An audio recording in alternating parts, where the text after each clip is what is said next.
बात करते हैं, बिहार के डिप्टी सीएम सम्राट चौधरी ने वित्त विभाग का कार्यभार संभाल लिया है। इस मौके पर सम्राट चौधरी ने कहा कि विकास के काम को आगे बढ़ाना है। हालांकि वित्त मंत्री के तौर पर सम्राट चौधरी के सामने कई सारी चुनौतियां भी हैं। आइए सबसे पहले उन चुनौतियों को जानते हैं और फिर खबर को समझते हैं।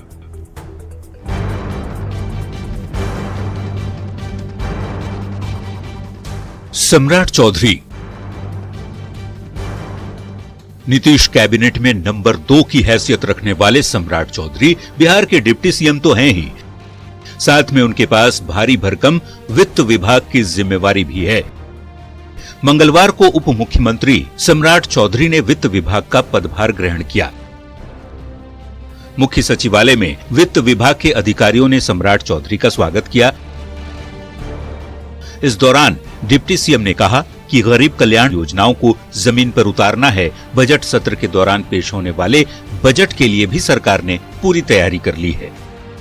आगे भी हम लोगों के लिए यही बड़ी चुनौती होगी कि हम अपने संसाधन को कैसे बढ़ाएं और भारत सरकार का सहयोग लेकर, क्योंकि आज भी जो हमारा बजट है इसमें हमारी हिस्सेदारी कम रहती है, लेकिन भारत सरकार के द्वारा जो टैक्स वसूलने के बाद इनकम टैक्स के माध्यम से हमको जो प्राप्त होता है ये एक बड़ा बजट होता है, लगभग 2,61,000 करोड़ का बजट है। तो इस परिस्थिति में आगे के दिनों में भी हम वित्तीय प्रबंधन और अच्छे से कैसे कर सकते हैं इस पर चर्चा करेंगे और इसको आगे बढ़ाएंगे।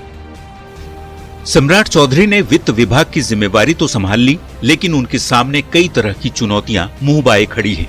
जैसे कैसे बिहार में राजस्व बढ़ाया जाए, कैसे आंतरिक संसाधन में बढ़ोतरी हो, वित्तीय प्रबंधन कैसे बेहतर हो, सीमित संसाधनों में बिहार में रोजगार के अवसर कैसे पैदा हों, कैसे बिहार में उद्योग का जाल बिछाया जाए और केंद्र से मिली सहायता राशि का बेहतर इस्तेमाल कैसे हो।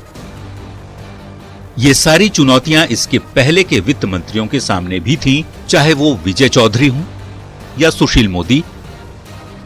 यानी सम्राट चौधरी ने वित्त विभाग का पदभार तो संभाल लिया, पर उनके सामने बेहतर करने की चुनौती अभी बाकी है। देखना होगा बिहार के वित्त मंत्री की भूमिका में सम्राट चौधरी कितना बेहतर कर पाते हैं। न्यूज़ 18 के लिए पटना से शैलेंद्र कुमार की रिपोर्ट। और अब आप सम्राट चौधरी की चुनौतियों को समझिए। बिहार के डिप्टी सीएम हैं सम्राट चौधरी और बिहार का वित्त विभाग भी सम्राट चौधरी ही संभाल रहे हैं। उन्हें इसकी जिम्मेदारी मिली है। मंगलवार को सम्राट चौधरी ने अपना कार्यभार संभाल लिया। विकास कार्यों को आगे बढ़ाने का उनकी तरफ से ऐलान किया गया है। हालांकि बतौर वित्त मंत्री सम्राट चौधरी के सामने कई सारी चुनौतियां भी आने वाली हैं। जैसे बिहार के राजस्व में बढ़ोतरी करना एक बड़ी चुनौती है। बिहार में उद्योग का विस्तार होना यह भी दूसरी बड़ी चुनौती उनके लिए होगी। रोजगार के अवसर को बढ़ाना यह सबसे जरूरी है। शिक्षक के अलावा दूसरे विभागों में भी बहाली जरूरी है। बिहार के सीमित संसाधन में विकास करने की चुनौती भी सम्राट चौधरी के सामने होगी।